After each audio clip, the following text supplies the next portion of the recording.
So it's interesting that in the New Testament, very clear teaching is that the law is good and true and holy, actually, and the law is valuable. That is the Old Testament doctrine, the Old Testament teaching, and the Old Testament approach to God, where righteousness is sort of demanded, as opposed to the New Testament doctrine, where righteousness is imparted.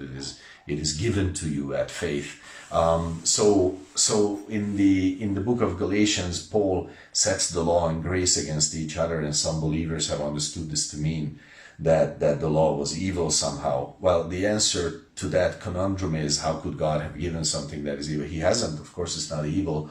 But as far as salvation goes for us, the law is useless. The law is not the way for us. Actually, it sort of brings it just brings the law down to this level. It says let me read in Galatians 3:24, therefore the law has become our tutor to lead us to Christ, that we may be justified by faith. So this verse is very clearly saying that well, the law, it is just like that slave in the household who carried us who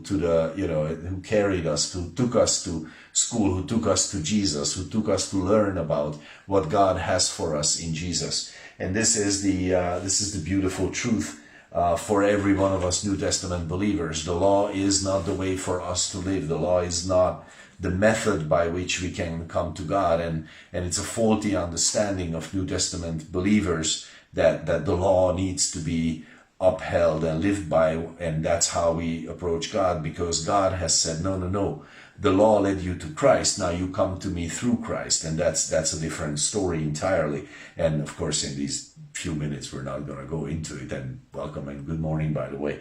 But it's very clear that this distinction is made. This is in the previous actually, no, it's the same chapter, sorry. It's Galatians 3:12, yes. However, the law is not of faith. On the contrary, he who practices them shall live by them. And that is an amazing statement. So basically, if you're a New Testament believer and you want to practice the law, you want to approach God by the law, then you will either live or die by the law, which means, you have no salvation, you have no hope of achieving, because how could you be perfect? And as New Testament believers, we need to understand that is very truly and very strongly, very clearly emphasized in the New Testament. You cannot take the law and intermingle it with grace and with faith. It says it very clearly. However, the law is not of faith. On the contrary, it says, and then what does that mean? Well, Romans 14:23 tells us whatever is not of faith is sin. So in fact, the law and legalism, according to the teaching of Paul in Romans 14:23 and Galatians 3:12, legalism is a sin. It is wrong to try to approach God through the law. That is not the way. Actually, the law's place, as far as our salvation goes, it is lower, because Jesus is obviously the Son in the Trinity, and then we have become God's children. Actually, this is I think John 1:12. But what is the law? The law is our tutor. And what is the tutor? Well, the tutor was a slave, a household slave, someone whose job it was to take the heir, to take the child to the teacher, to the school, to make sure he's there, to make sure he's ready, to make sure he's prepared somehow.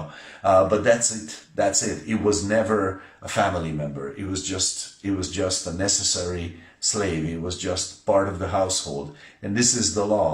The law was beautiful because it came to us from the hand of God. But as far as our salvation as New Testament believers, Paul clearly teaches that the law is not useful for us that way, but just was there to lead us to Jesus and to take hold of him. So today, just want to encourage you as a New Testament believer, live by faith. Isn't that awesome?